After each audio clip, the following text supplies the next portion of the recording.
আমি মনে করি সকল ছাত্রছাত্রীকেই কোনো একটি রাজনৈতিক সংগঠনের সদস্য হতে হবে, এটি কোনো জরুরি বিষয় নয়।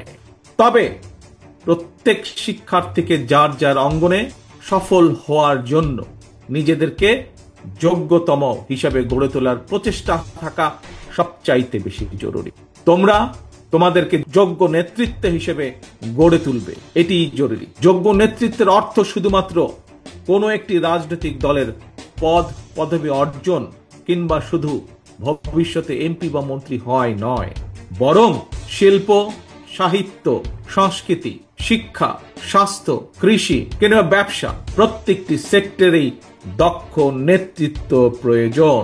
কারণ এই সবগুলো সাবজেক্টের সাথে দেশের সামনে এগিয়ে যাওয়া সম্পর্কিত। তোমাদের নিজেদেরকে দক্ষ এবং যোগ্য হিসাবে গড়ে তুলতে হবে। প্রত্যেকটা সেক্টরে তোমাদের যোগ্য নেতৃত্বই একমাত্র পারে আগামীর বাংলাদেশকে বদলে দিতে, শহীদদের কাঙ্ক্ষিত বাংলাদেশ গড়ে তুলতে।